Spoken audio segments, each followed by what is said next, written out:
Good morning, students. I am Prakash Tripathi, and today I am going to teach you the third chapter of your book, Flamingo, Deep Water. The writer of this lesson is William Douglas. In this lesson, he gives a detailed experience how he overcame his fear of water, how an incident almost killed him, but at the same time, he strengthened himself and he overcame his fear of water. In the beginning paragraph, he says that it occurred when he was 10 or 11 years old. When he was 10 or 11 years old, he decided to learn swimming. There was a river Yakima, but he could not dare to learn swimming in the Yakima river because he says that his mother kept him reminding the drowning cases that occurred in that river. Means many people had died while swimming or taking bath in that river. The writer says that the river was very treacherous. Treacherous means deceptive. So he decided to learn swimming in the YMCA pool. The YMCA pool was very safe. The shallow end was just 2 to 3 feet deep and the other end of the pool was 9 feet deep. And the drop was gradual. He says that the drop was gradual there. It means it was easy for a beginner to learn swimming in that YMCA pool. So he got a pair of water rings and he went to the YMCA pool. But he says that he was ashamed. He was feeling shy of showing his skinny legs. His legs were very thin, but he says that I subdued my pride and did it. It means he overcame his pride, he overcame his shyness and he decided to go for swimming. Then he mentions another incident when he was just 3 to 4 years old and he had gone with his father to the California beach. See what happened there? He and I stood together in the surf. Surf means the foamy waves of the sea. I hung on to him and the waves knocked me down and swept over me. The waves were so strong that he was knocked down by the waves and he was almost buried in the waves. His father was standing and laughing at his fear, but he was extremely frightened. He could not believe that the strong waves of the sea had such an overpowering force. So when he tried to learn swimming at the YMCA pool, that memories came back. But he was determined that I would definitely learn swimming. But in a little while I gathered confidence. I paddled with my new water wings, watching the other boys and trying to learn by aping them. In the beginning there was nobody to teach him. So what did he do? He observed the people who were already taking bath or swimming in the pool and he copied. He tried to imitate. I went to the pool when no one else was there. One day, now the misadventure is going to happen. The incident that really turned his life. The place was quiet. That day it was a very quiet. The water was still and the tiled bottom was as white and clean as a bathtub. The tiles could be seen. The water was so crystal clear that anyone can see the tiled bottom of the pool. I had not been there long when in came a big bruiser of a boy. Bruiser of a boy. Bruiser means the person or the boy who bully other boys, who tries to dominate other boys. Probably he was 18 years old. He had a very beautiful physical specimen with rippling muscles. Rippling means with wavy muscles. And he yelled, "Hi skinny, how would you like to be dubbed?" He told the author, "Hi skinny." He said him skinny in a very sarcastic manner and asked him, "Would you like to be ducked into the swimming pool?" And before the writer could realize anything, the boy picked him and tossed him into the swimming pool. You can imagine a boy who had just started learning to swim, how frightened he might have been on that day. I was frightened but not yet frightened out of my wits. Actually, the writer landed in a sitting position. He says that I was frightened. No doubt he was extremely frightened. But he says that I was not out of my wits. Means he was in his senses. So when a person is in his senses, he tries to plan. There is a strategy. Now what is his strategy? On the way down, I planned when my feet hit the bottom. He decided that when my leg would hit the bottom, I would make a big jump. I will jump with all my force, come to the surface, lie flat on it, and paddle to the edge of the pool. This was his plan, that somehow I would be able to reach the shore of the pool. It seemed a long way down, but those 9 feet deep swimming pool appeared to him like 90 feet. And his plan failed. Actually, when his legs hit the bottom, he could not come up with that force which he had thought. He had thought that he would bob to the surface like a cork. Bob means come up, like a cork. Instead, I came up slowly, but he came very slowly. He opened his eyes and saw nothing. There was water and water everywhere. And meanwhile, what happened? He was suffocating. It means it was very difficult for him to breathe. I tried to yell, but no sound came. He tried for help, but there was no one to help him. I flailed at the surface of the water. Flailed means moved without control, here and there. He started moving his head, legs and hands. Swallowed and choked. I tried to bring my legs up, but they hung as dead weights. He tried to bring his legs up. He tried to do some type of movement, but nothing worked that day. I screamed, but only the water heard me. I had started on the long journey back to the bottom of the pool. Again he started going down. But while going down for the second time, again he thought of the same plan, that he would hit the bottom, he would take a big jump, he would lie flat on the surface and somehow paddle to the edge of the pool. In the second time also, the condition became worst. He could not come up with the great speed on the top. I went down endlessly. I opened my eyes, nothing but water with a yellow glow, dark water that one could not see through. He was not able to see also through that dark water. He was getting dizzy. My lungs ached. His lungs started paining.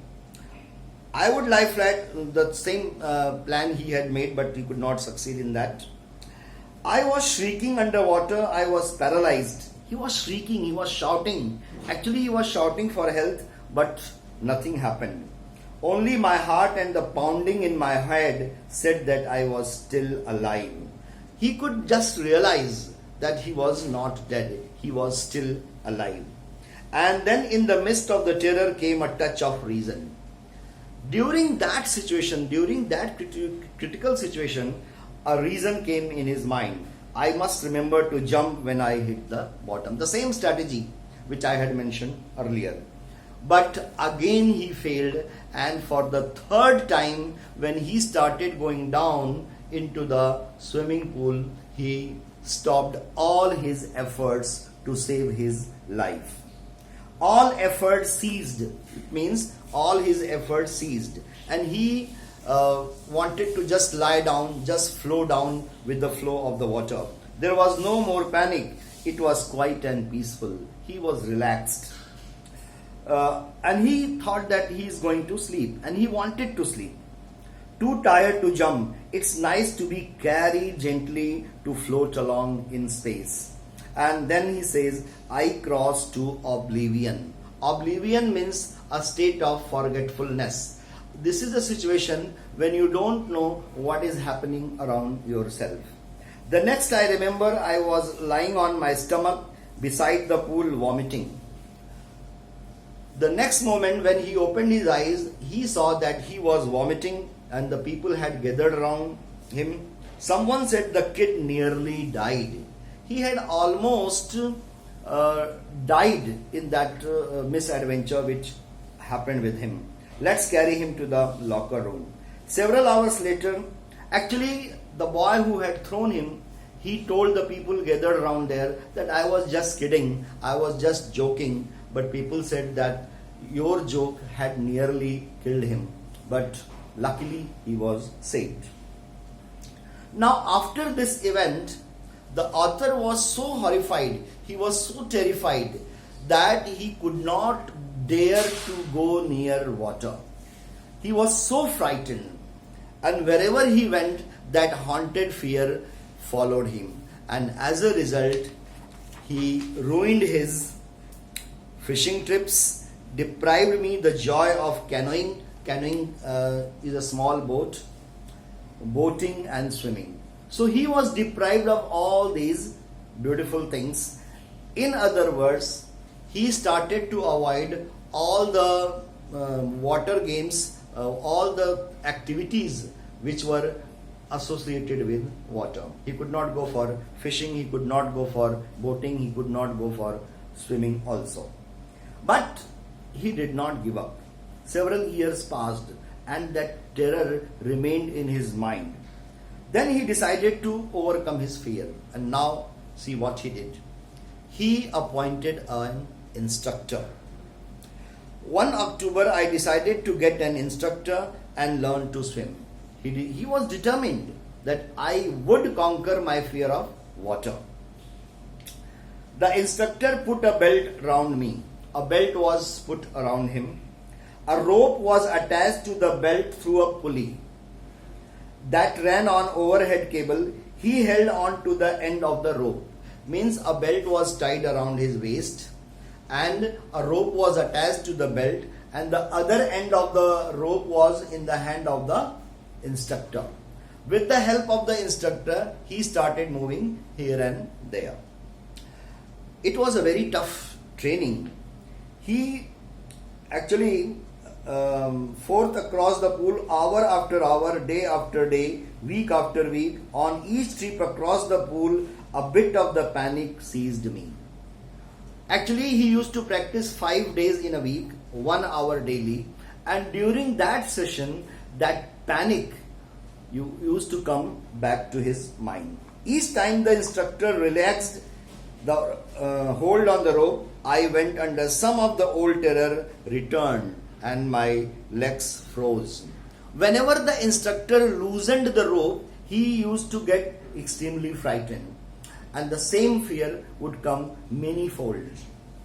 But by bit and bit, I shed part of the panic that seized me when my head went under water. Now the instructor tried to explain him how to exhale and how to inhale. Thus, piece by piece, he built a swimmer. And my dear students, it took more than 6 months.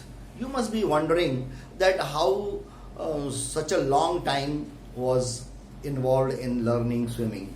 But just imagine, once the writer has said that if you have not gone through that fear, you cannot imagine how terrified, how frightened I was. But I was not, the instructor was finished, but I was not finished. See, he started learning swimming with his instructor in the month of October, and now April came. The instructor was finished, means the job of instructor was done. He had taught him almost everything, how to swim, but still the author had some doubts in his mind. This went on until July. Another 3-4 months passed, but I was still not satisfied. I was not sure that all the terror had left. Still, he had some doubts. But to remove that doubt, again he started working very hard.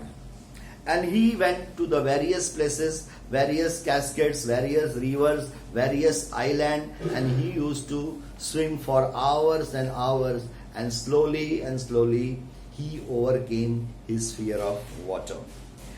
Yet I had a residual doubts. Residuals means some leftover doubts. There were some doubts in his mind, whether I am a champion, I have learned all the tricks of swimming or not. And then he swam to the various places which were almost very difficult. And when he was confident that I had learned swimming, he shouted with joy, and the Gilbert Peak returned the echo, I had conquered my fear of water. The author says that I had conquered my fear of water. The experience had a deep meaning for me. This misadventure that took place in the YMCA pool, that had a great effect on his mind. As only those who have known stark terror and conquered it can appreciate. See, if you have undergone through such experience and if you have conquered your fear, then only you can appreciate the efforts of the author. Because it was an uphill task for a boy who was so frightened that he stopped going near to the water, but finally he conquered. And then he mentions one thing, all we have to fear is fear itself. The President of America, Roosevelt, said, because I had experienced both sensation of dying and the terror that fear of it can produce. See, he had undergone both the things. He was almost at the edge of death and he was rescued. So he says that I had experienced both the sensation of dying, a dying person, how does a dying person feel, and the terror that fear of it can produce. And due to that dying experience, what a terror, what a fear comes in the mind of the author. The will to live somehow grew in intensity. But he says that the will to live somehow grew in intensity.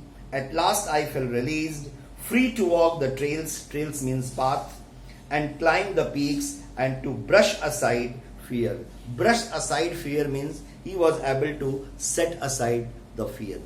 Now, dear students, the message of the story is that where there is will, there is way. If you are determined, if you are strong enough, you can overcome any obstacle in your life. The author was extremely frightened. He could have given up, but see, he was a man of a strong determination and he did not give up. He appointed an instructor and it took more than almost a year. He started from October and he became confident in July, but he conquered his fear of water. The message of the lesson is that any type of fear, any type of obstacle can be overcome with a hard work and sheer determination. That's all. Thank you. Have a nice day.